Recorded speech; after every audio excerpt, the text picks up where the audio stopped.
उपराष्ट्रपति जगदीप धनखड़ ने supreme court के हालिया फैसले को लेकर एक बड़ा बयान दिया है और सवाल उठाए हैं कि क्या अदालत राष्ट्रपति को निर्देश दे सकती है। दरअसल ये मामला तमिलनाडु विधानसभा से शुरू हुआ, जहां कई बिल पारित किए गए थे और उन्हें राज्यपाल RN रवि को भेजा गया था। राज्यपाल ने इन बिलों को लंबे समय तक रोक के रखकर एक तरह से पॉकेट वीटो का उपयोग किया। पॉकेट वीटो यानी किसी बिल को अपने पास पेंडिंग रखकर उसे कानून बनने से रोके रखना। जब ये मामला कोर्ट के सामने पहुंचा तो कोर्ट ने कहा कि राज्यपाल ने ईमानदारी से काम नहीं किया। साथ ही कोर्ट ने कहा कि राज्यपाल के पास ऐसी कोई अधिकार नहीं है और इसे असंवैधानिक करार दे दिया। जब कोई विधेयक या बिल राज्य की विधानसभाओं में पास होता है तो उसे मंजूरी के लिए राज्यपाल के पास भेजा जाता है। राज्यपाल के पास 3 विकल्प होते हैं। पहला ये कि सीधा वे उस बिल को मंजूरी दे सकते हैं और वे कानून बन जाएगा।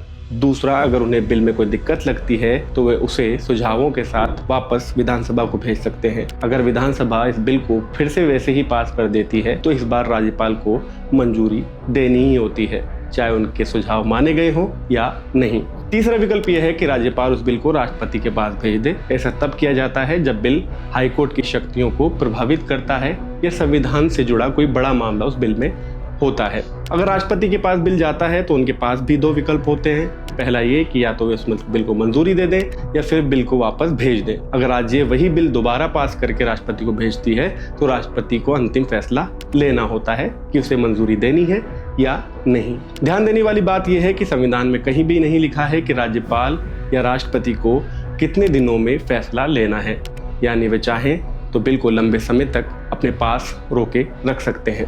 अब कोर्ट ने फैसला सुनाते हुए कहा है कि अब से अगर कोई राज्यपाल राष्ट्रपति को बिल भेजता है तो राष्ट्रपति को 3 महीने के अंदर फैसला लेना होगा। अगर देरी होती है तो उसका कारण राज्य को बताया जाना जरूरी है। उपराष्ट्रपति जगदीप धनखड़ को अदालत के इस फैसले पर गहरी आपत्ति है।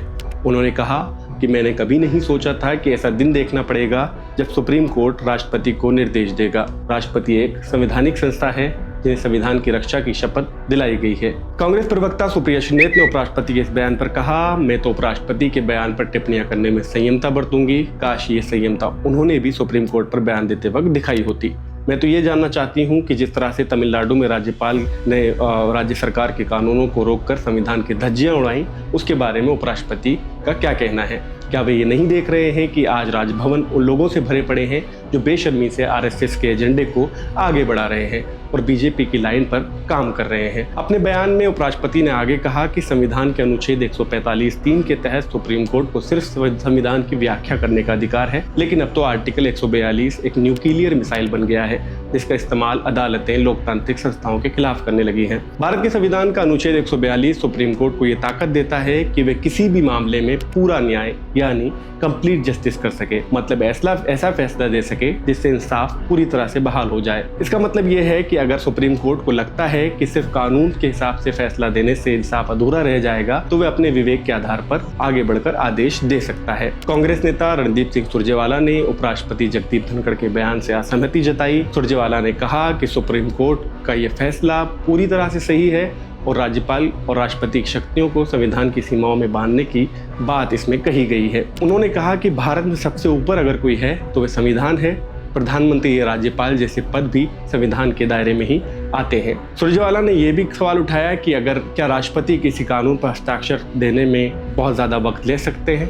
अगर ऐसा होता है तो ये लोकतंत्र के मूल सिद्धांतों के खिलाफ होगा, क्योंकि इससे जनता द्वारा चुनी गई संसद और विधानसभाएं कमजोर पड़ जाएंगी। आप ये वीडियो मकतूब मीडिया पर देख रहे थे। हमारे चैनल को सब्सक्राइब करें। शुक्रिया।